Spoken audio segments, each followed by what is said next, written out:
بسم اللہ الرحمن الرحیم۔ السلام علیکم ناظرین، ماہ رمضان کی اس خصوصی نشریات پر رونق رمضان میں آپ سب کو خوش آمدید۔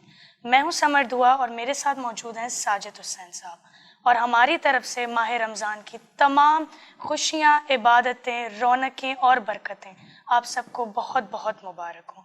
امید ہے کہ ماہ رمضان کے تینوں عشرے میں موجودہ ہر ایک پل، ہر ایک موقع ہم ضائع نہ جانے دیں، اور ہر ایک موقع کا، ہر ایک پل کا بھرپور فائدہ اٹھا کے اس پاک پروردگار کو راضی کریں اور اپنے گناہوں کی معافی مانگیں۔ یہ وہ مہینہ ہے کہ جس میں قرآن پاک نازل ہوا، یہ وہ مہینہ ہے کہ جس میں طاق راتیں ہیں، یہی وہ مہینہ ہے کہ جس میں شہادتیں بھی ہیں۔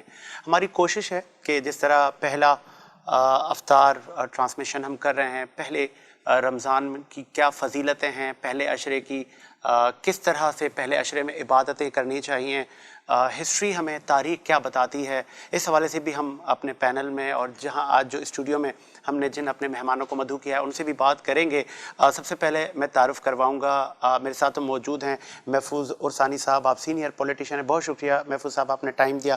ان کے ساتھ موجود ہیں سید توصیف صاحب، توصیف بھائی آپ کا بھی شکریہ، آپ نے ٹائم نکالا۔ ان کے ساتھ موجود ہیں، کسی تعارف کے محتاج نہیں ہیں، علامہ اشرف علی منتظری صاحب، بہت شکریہ علامہ صاحب۔ ان کے ساتھ موجود ہیں عرفان سلطانی صاحب، سلطانی صاحب آپ کا بھی شکریہ۔ علامہ صاحب آغاز میں آپ سے کروں گا، پہلا عشرہ ہمیں کیا درس دیتا ہے اور رمضان المبارک کی کیا اہمیت ہے، اور تاریخ کے تناظر میں جب ہم جاتے ہیں پہلے رمضان میں ایسے تاریخ میں کون سے واقعات ہمیں ملتے ہیں اور کیا ان سے ہمیں سبق حاصل کرنا چاہیے، اس پہ بھی ذرا روشنی ڈالیے گا۔ اعوذ باللہ السمیع العلیم من الشیطان اللعین الرجیم، بسم اللہ الرحمن الرحیم۔ ماہ مبارک رمضان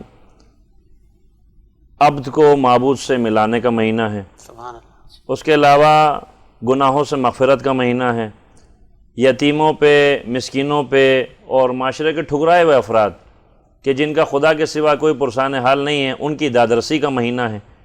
اب ظاہر سی بات ہے اس مہینے میں ہم لوگ جو ہے خدا کی عبادت کرتے ہیں۔ روزہ صرف جو ہے بھوک اور پیاس کا نام نہیں ہے، روزہ اپنے نفس کی بھوک کو مارنے کا نام ہے۔ روزہ جو ہے حقیقت میں جب ماہ مبارک رمضان آتا ہے تو آپ دیکھیں گے بہت سے لوگ ہائپر ہو جاتے ہیں، چھوٹی چھوٹی باتوں پہ غصہ کریں گے، چھوٹی چھوٹی باتوں پہ ہائپر ہو جائیں گے۔ تو دراصل آپ ان چیزوں کو، حواس خمسہ کو کنٹرول میں رکھیں گے تبھی تو آپ اشرف المخلوقات کی اس عظیم منزلت پہ جائیں گے جو عقل کا تاج خدا نے ہمارے سر پر رکھا ہے، جس سے دوسروں سے ہم منفرد و ممتاز ہیں۔ کیا بات۔ اس کے ساتھ ساتھ ظاہر سی بات ہے ہمارے پاس جو کچھ بھی پہنچا ہے وہ نبی آخر الزمان حضرت محمد مصطفیٰ صلی اللہ علیہ وسلم اور اہل بیت علیہ السلام کی پاکیزہ تعلیمات سے ہی پہنچا ہے، اور ان کے ماننے والے، ان کے پیروکار، ان کے شاگرد جن کے توسط سے ہم تک یہ پیغام پہنچا ہے۔ تو ماہ مبارک رمضان اس بات کا متقاضی ہے، اگر آپ جو ہے آپ روزہ قصد قربت کی نیت سے رکھتے ہیں، خوشنودی خدا کے لیے رکھتے ہیں، تو آپ کو ان تمام مراحل سے گزرنا پڑے گا۔ روزہ صرف بھوک و پیاس کا نام نہیں ہے، روزہ در حقیقت جو ہے آپ جو ہے اس بھوک کو، اس پیاس کو جو ہے اس مرحلے سے گزر کر آپ روزہ محشر کی اس یاد کو بھی یاد کر سکتے ہیں۔ اس کے ساتھ ساتھ اس بات کے متقاضی ہے، یا ایھا الذین آمنوا کتب علیکم الصیام کما کتب علی الذین من قبلکم لعلکم تتقون۔ اے صاحبان ایمان، تم سے گزشتہ امتوں پر بھی جو ہے خدا نے روزے کو واجب کیا تھا، تم بھی جو ہے اس روزے کے مرحلے سے گزرو گے تبھی لعلکم تتقون، تاکہ تم متقی بن جاؤ۔ متقی صرف سر پہ ٹوپی رکھنے سے، ہاتھ میں تسبیح پڑھنے سے کوئی متقی نہیں بنتا ہے، یعنی ان تمام چیزوں کو مد نظر رکھتے ہوئے اپنے غصے پہ قابو پائے، اپنے کردار کی تصحیح کرے۔ کہ مثلا کوئی بندہ خدا جو ہے خدا کی بارگاہ میں یہ دعا کرے، پروردگار ٹھیک ہے پہلے میں جو ہے واجبات کا پابند نہیں تھا، میں گناہوں سے بچتا نہیں تھا، میں اچھے برے کی تمیز نہیں رکھتا تھا، لیکن تیری حرمت کا مہینہ آیا ہے، میں اس کو گواہ بنا کر کہہ رہا ہوں، اب میں جو ہے ایک صالح معاشرے میں، یعنی صالح جو ہے عمل میں انجام دوں گا۔ ہمارا یہ روزہ بھی خدا کی بارگاہ میں قبول ہوگا، اور خدا جو غفور الرحیم ہے، ہو سکتا ہے ہمارے گزشتہ گناہ بھی معاف کرے۔ تو عرض کرنے کا مقصد یہ ہے گا، ماہ مبارک رمضان صرف ایک چیز نہیں ہے، یعنی خدا کے ہاں ظاہر سی بات ہے خدا اگر چاہے تو ہمارے گناہوں کو معاف کر سکتا ہے، لیکن مین چیز یہ ہے کہ اس ماہ مبارک رمضان میں جتنا ہو سکے ہم تلاوت قرآن کریں، کیونکہ ظاہر سی بات ہے ایک آیت کو سمجھ کے پڑھنا اور آپ 100 آیتوں کو بنا سمجھ کے پڑھنا، اس کی فضیلت میں بہت فرق ہے۔ اور یہ ماہ مبارک رمضان جو ہے جیسے گزشتہ امتوں پر کیونکہ ہمارے نبی مکرم صلی اللہ علیہ وسلم کی حرمت کی وجہ سے خدا نے اس مہینے کو 1 مہینے کا روزہ قرار دیا، ورنہ گزشتہ جو امتیں تھیں اگر روزہ رکھتی تھیں، اگر روزے کے حالات میں سو جائے اس کا روزہ باطل شمار ہوتا تھا۔ تو لہٰذا آپ دیکھیں فضیلت کیا ہے، مقام کیا ہے کہ سانس لینا تسبیح ہے، کیا بات، اور روزے کی حالت میں سونا آپ کو عبادت خدا کا آپ کو ثواب ملے گا۔ تو لہٰذا اس مہینے میں جتنا ہو سکے انسان اس بات کو درک کرے، کیونکہ ظاہر سی بات ہے پیغمبر صلی اللہ علیہ وسلم کا فرمان ہے ماہ رجب جو ہے یہ کیا ہے، اللہ کا مہینہ ہے، اللہ کا ماہ شعبان میرا مہینہ ہے، سرکار فرما رہے میرا مہینہ، اور ماہ رمضان میری امت کا مہینہ ہے۔ سبحان اللہ، ظاہر سی بات ہے یہ حرمت کے مہینے ہیں، قبل اسلام بھی جو ہے حرمت کے مہینوں میں جنگ و جدال حرام تھا۔ اب یہاں پر ہم مسلمان ہیں تو لہٰذا مسلمان ہونے کی وجہ سے ہمیں چاہیے اس مہینے میں زیادہ سے زیادہ ذکر خدا کریں۔ اس کے ساتھ ساتھ اگر آپس میں کوئی نااتفاقیاں ہیں جیسے رشتہ داروں میں ہوتی ہے، بہن بھائیوں میں ہوتی ہیں، دوست احباب میں ہوتی ہیں، ان کو دور کرنے کی ضرورت ہے۔ اسی طریقے سے جیسے ایک مثال ہے، آپ جو ہے کوئی بندہ خدا دنیا سے چلا جاتا ہے، اکثر میں ہم لوگ جو ہے یہ اصالہ ثواب کے پروگراموں میں ذکر کرتے ہیں، جیسے اگر کوئی بندہ خدا جو ہے جیل میں چلا گیا، قید ہو گیا، آپ اس سے ملنے جائیں، جب وہ جیل سے چھوٹ کے آئے گا وہ آپ کا احسان بھولے گا نہیں کہ بھائی اس نے اس وقت مجھے یاد رکھا جب میں قید میں تھا، میرے اپنے مجھے چھوڑ کے چلے گئے تھے۔ بالکل ایسا ہی۔ اب ایک اللہ کا بندہ دنیا سے چلا گیا، قبر میں ہے، یک و تنہا ہے، اب وہ اس کا عمل ہے اور وہ خود ہے، یعنی وہ خود کچھ نہیں کر سکتا، اب اس کے لواحقین یا کچھ کریں یا اس کے دوست احباب کچھ کریں۔ اگر کسی نے کسی کو یاد رکھا، ظاہر سی بات ہے ایک مرنے والے کے جو ہے نا جو لوگ ہیں وہ یاد رکھ رہے ہیں، دوسرا جو برابر میں قبر ہے اس کی نا اولاد یاد رکھ رہی ہے۔ حضرت علی علیہ السلام جو ہے کہتے ہیں قبرستان چلے جایا کرتے تھے، اور قبرستان جا کر قبر میں سونے والوں سے کہتے ہیں قبر میں سونے والوں، تمہاری اولادوں نے تمہیں بھلا دیا ہے، تمہاری بیویوں نے دوسرے شوہر کر لیے ہیں، اور تمہاری جو لواحقین ہیں یہ تمہاری چھوڑی ہوئی جائیداد اور میراث پہ عیش کر رہے ہیں۔ یہ تو زمانے کا حال ہے، تم سناؤ تمہارا کیا حال ہے۔ کیا بات، عرض کرنے کا مقصد یہ ہے گا ہمیں اور آپ کو جو ہے اس مہینے میں ایک تو قرب خدا کو حاصل کرنا ہے، دوسرا جو گزشتہ ہم سے گناہ ہوئے ہیں ان کی معافی کی تلافی بھی کرنی ہے، اور ہمارے جو گزشتگان ہیں یقیناً ہمیں بھی اس منزل پہ جانا ہے۔ کل نفس ذائقۃ الموت، ہر نفس کو موت کا ذائقہ چکھنا ہے۔ ظاہر سی بات ہے اگر آج میں کسی کے لیے کروں گا کل کو کوئی میرے لیے کرے گا، آج اگر میں کسی کو یاد رکھوں گا کل کو کوئی مجھے یاد رکھے گا۔ اچھا علامہ صاحب قطع کلامی کے لیے معذرت، ہم دیکھتے ہیں اجتماعی افطار اور سحر کی دعوتیں ہوتی ہیں، تو اس میں کچھ ہمارے آنے والے کچھ نوجوان ہیں، ان کو کیا تنبیہ کریں گے خشوع و خضوع کے ساتھ ان محافل کو سجائیں، اور کس طرح شریعت کیا کہتی ہے، دین کیا کہتا ہے کہ کیا ان کا وہ ہونا چاہیے، پیرامیٹرز کیا ہونے چاہیے، اس پہ کچھ روشنی ڈالیں اگر۔ دیکھیے ہمارے معاشرے میں اگرچہ ابھی یہ ٹرینڈ چل پڑا ہے کہ ہر آدمی، ویسے بہت ثواب کا کام ہے، سرکار فرماتے ہیں کہ اگر کوئی کسی کو افطار نہیں کرا سکتا، اگر آدھا خرما یعنی آدھی کھجور بھی جو ہے اگر کسی کو افطار کرائے تو یہ خدا کی بارگاہ میں بہت اجر و ثواب ہے۔ لیکن مسئلہ یہ ہے گا کہ آج معاشرے میں ہر چوتھا آدمی سوشل ورک کر رہا ہے۔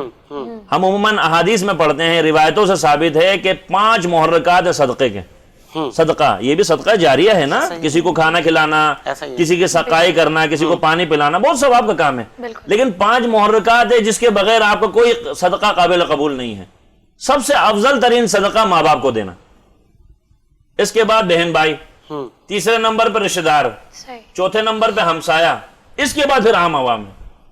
جو لوگ سوشل ورک کر رہے ہیں ان کو یہ بات سمجھنا چاہیے بھائی آپ کا اپنا بھائی تو ڈسٹرب ہے، آپ کی اپنی بہن ڈسٹرب ہے، آپ کے اپنے ماں باپ ڈسٹرب ہے، آپ چلیں سوشل ورک کرنے کے لیے۔ ایون آپ کے بھائی اور جو مطلب قریبی بہن کہنے کا یہ گا، دیکھیں ایک چیز ہے، جب میں اپنے گھر سے ہی یہ سلسلہ نہیں بنا رہا ہوں تو میں معاشرے کو کیا پیغام دوں گا؟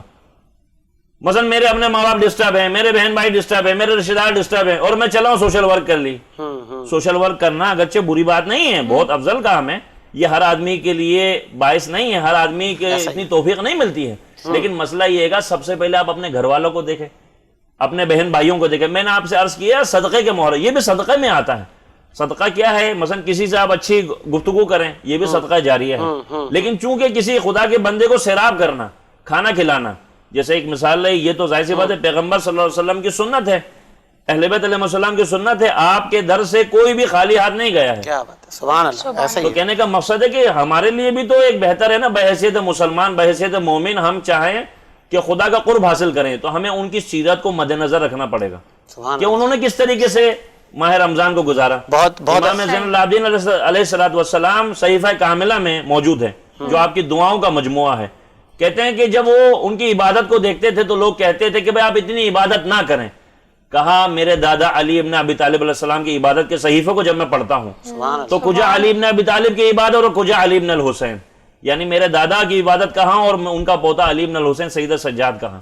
تو میرا مقصد عرض کرنے کا یہ ہے گا، یہ تو آپ نے کہا کہ سوشل ورک کرنا، لوگوں کو کھانا کھلانا، افطار کرانا بہت ثواب کا کام ہے، لیکن میں نے آپ سے عرض کیا نا سب سے پہلے آپ ان کو بھی تو دیکھیں. ایسا ہی ہے. آپ کے اپنے لوگ ڈسٹرب ہیں لیکن آپ چلیں سوشل ورک کرنے کے لیے، اس چیز کو بھی مد نظر رکھنا چاہیے. میں کسی کی تذلیل نہیں کر رہا ہوں، ایسا یہ نہیں، میں کسی پہ تنقید کر رہا ہوں، بہت میں ایک عکاسی کر رہا ہوں معاشرے کی کہ آج معاشرے میں ہو کیا رہا ہے. بہت علامہ صاحب خوبصورت بات آپ نے کہی. عرسانی صاحب میں آپ کی طرف آؤں گا.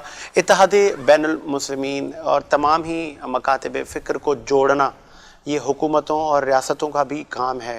اس پہ کیا آپ کہیں گے کہ کس طرح ایک پیار، محبت، لسانیت سے بالا تر پاکستان؟ دیکھیے میں تو یہی بات کہوں گا کہ بڑی خوش قسمتی کہ ہم لوگ جو یہاں ہیں اور جن کو رمضان مبارک نصیب ہوا ہے، اور جیسا کہ علامہ صاحب نے کہا کہ اس کی جو روح ہے وہ یہی ہے کہ ہمیں جو اسلام کی تعلیمات ہیں اور اسلام کی جو ڈائریکشنز ہیں اس کو بڑے غور سے اس ماہ رمضان میں عمل کرنے کا موقع ملتا ہے.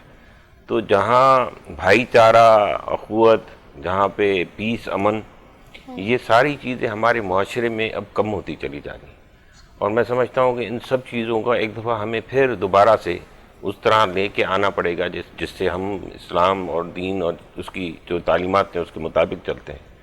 تو آج تو یہ افراتفری ہے. ہم جو اپنی سیاست میں بھی جو چیزیں دیکھتے ہیں کہ ایک دوسرے پہ الزام تراشیاں اور جو ہے وہ چیزیں اس طریقے سے کی جائیں جس سے عوام کو کوئی فائدہ نہ ہوتا ہو، اور صرف اپنے مفاد کی خاطر اور بے تحاشا دولت اکٹھا کرنا اور اسراف کی زندگی گزارنا، یہ ساری چیزیں اور یہ کہ دکھاوے کی چیزیں کرنا، ان سب چیزوں سے میں سمجھتا ہوں کہ ہمیں یہ سوچنا پڑے گا کہ ان سب چیزوں سے ہم کیسے دور ہوں.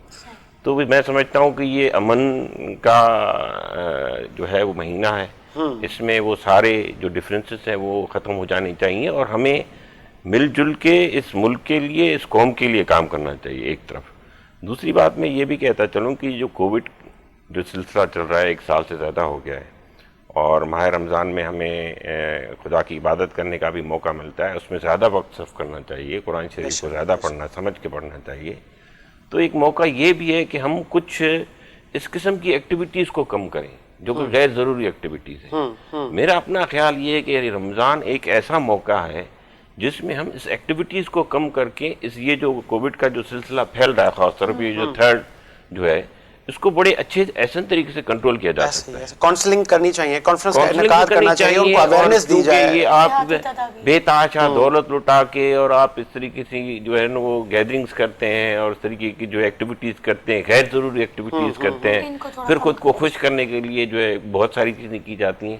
یہ ساری چیزیں اگر کم ہو جائیں، بلکہ میں تو یہ بھی کہوں گا کہ اگر آپ ٹریول بھی کم کریں اور آپ اپنے گھر تک محدود رہیں، اپنے رشتہ داروں کو، اپنے بہن بھائیوں کو، اپنے فیملی کو زیادہ ٹائم دیں، تو اس سے زیادہ برکت آ سکتی ہے. اور میں سمجھتا ہوں کہ اگر کووڈ ختم ہو جاتا ہے اس سال، اس رمضان کے ماہ مبارک میں، اس کی برکت سے، تو اس سے بڑی میں سمجھتا ہوں اور کوئی خوشی کی بات نہیں ہوگی. جب ہم عید منا رہے ہوں گے اس وقت کووڈ نہیں ہوگا تو آپ کو ایسے ہی علامہ صاحب نے صدقوں کی بھی بات کی کہ صدقے کے کیا فرائض ہیں شرعی طور پر.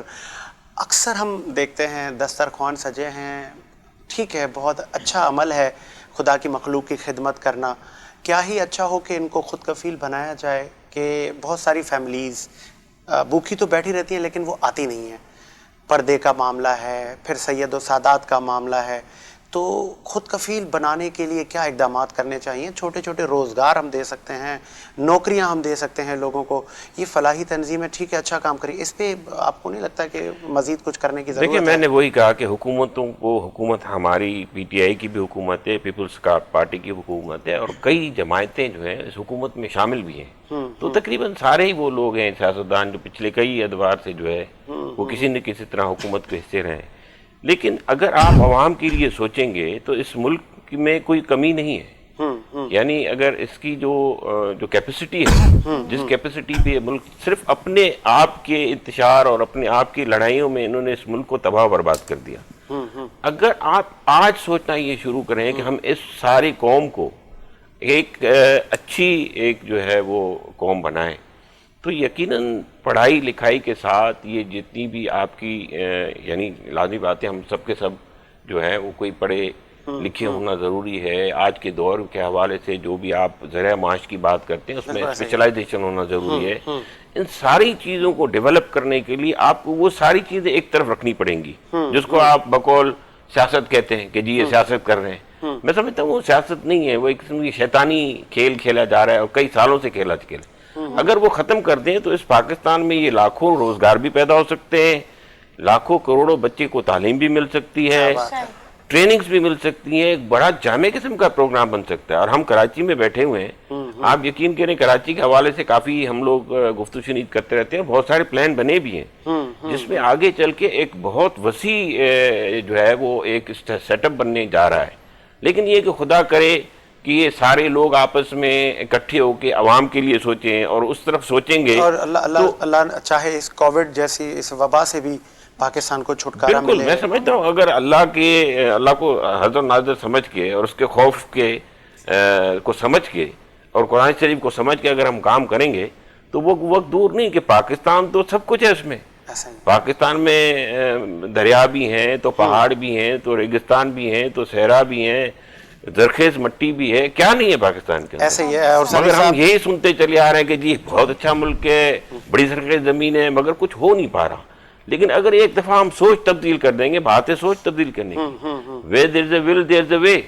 اور یہ حقیقت ہے، آپ کسی بھی طریقے سے اس کو دیکھ لیں، آپ اسسمنٹ کر لیں. پاکستان اپنی یعنی کہ سمجھیں گے کوئی ایک پارشلی اس کی جو ہے نا کیپیسٹیز پہ کام ایسے ہی. اور ثانی صاحب نعت رسول مقبول ہم شامل کریں گے. سید توصیف صاحب آپ اپنے سریلے اور میٹھے آواز میں ہمارے حاضرین کو نعت رسول مقبول، جی بائک میرے خیال میں آپ کو ہے، اور اگر آپ نعت سے ہمیں تمام ہی حاضرین کو کہ رمضان المبارک اور نعت رسول مقبول ہماری ٹرانسمیشن میں چلتی رہیں تو میں سمجھتا ہوں بہت ہی اچھا ہے. بلغ العلا بکمالہ بلغ العلا بکمالہ کشف دجا بجمالہ حسنت جمیع خصالہ صلو علیہ وآلہ صلو علیہ وآلہ صلو علیہ وآلہ صلو علیہ وآلہ. وہ کمال حسن حضور ہے، وہ کمال حسن حضور ہے کہ گمان نقص جہاں نہیں. یہی پھول خار سے دور ہے، یہی پھول خار سے دور ہے، یہی شمع آغے کی دھواں نہیں. صلو علیہ وآلہ صلو علیہ وآلہ صلو علیہ وآلہ. اور میں نثار تیرے کلام پر، میں نثار تیرے کلام پر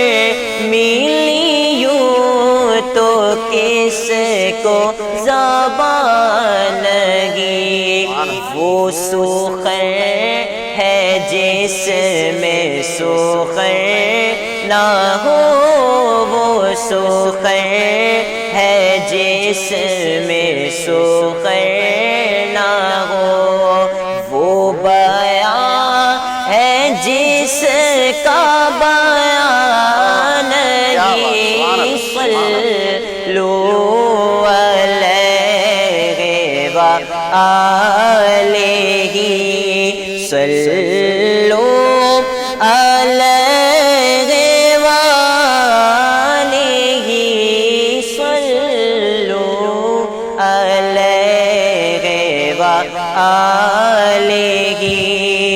اور باخدا خدا کا یہی ہے در، باخدا خدا کا یہی ہے در، نہیں اور کوئی مفر مکر، جو وہاں سے ہو یہی آ کے ہو، جو وہاں سے ہو یہی آ کے ہو، جو یہاں نہیں وہ وہاں نہیں، صلو علیہ وآلہ، صلو علیہ وآلہ،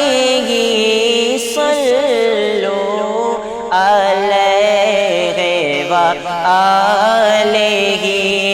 اور کرو مد حال تو رضا، کرو مد حال دو رضا، پڑے اس بلا میں میری بلا، پڑے اس بلا میں میری بلا، میں گدا ہوں اپنے کریم کا، میں گدا ہوں اپنے کریم کا، میرا دین پارائے نہیں، صلو علیہ وآلہ، صلو علیہ وآلہ، صلو علیہ وآلہ۔ کیا کہہ رہے ہیں سر سبحان توصیف اللہ، صاحب، کیا کہہ رہے ہیں۔ ماشاء اللہ، سبحان ہمارے پاس اس وقت ایک اور نعت خواں موجود ہیں، عرفان سلطانی صاحب۔ عرفان سلطانی صاحب کیسے ہیں آپ؟ اگر آپ بھی اپنی سریلی آواز میں چند اشعار نعت کے اگر پیش کریں تو کیا ہی بات ہو۔ بسم اللہ۔ صلی اللہ علیک یا رسول اللہ، وسلم علیک یا حبیب اللہ۔ بے خود کیے دیتے ہیں، بے خود کیے دیتے ہیں، انداز حجابانہ، بے خود کیے دیتے ہیں، بے خود کیے دیتے ہیں، انداز حجابانہ، عادل میں تجھے رکھ لوں، عادل میں تجھے رکھ لوں، اے جلوائے جانانا، عادل میں تجھے رکھ لوں، اتنا تو کرم کرنا اے چشم کریمانہ اتنا تو کرم کرنا اے چشم کریمانہ جب جان لبوں پر ہو جب جان لبوں پر ہو تم سامنے آ جانا جب جان لبوں پر ہو تم سامنے آ جانا بے خود کیے دیتے ہیں جی چاہتا ہے تحفے میں بھیجوں میں انہیں آنکھیں جی چاہتا ہے تحفے میں بھیجوں میں انہیں آنکھیں درشن کا تو درشن ہو درشن کا تو درشن ہو نظران کا نظرانہ درشن کا تو درشن ہو نظران کا نظرانہ بے خود کیے دیتے ہیں انداز حجابانہ عادل میں تجھے رکھ لوں ہر دم میری قسمت میں سجدے ہیں تیرے در کے ہر دم میری قسمت میں سجدے ہیں تیرے در کے چھوٹا ہے نہ چھوٹے گا چھوٹا ہے نہ چھوٹے گا سنگے در جانا نہ چھوٹا ہے نہ چھوٹے گا سنگے در جانا نہ عادل میں تجھے رکھ لوں اے جلوائے جانا نہ بے خود کیے دیتے ہیں سبحان اللہ سلطانی صاحب ماشاءاللہ زبردست. ابھی آگے بڑھاتے ہیں خصوصی نشریات پر رونق رمضان کو، اور آگے بڑھانے سے پہلے مجھے بریک کا کہا جا رہا ہے. ایک بریک لیتے ہیں، بریک کے بعد حاضر ہوتے ہیں.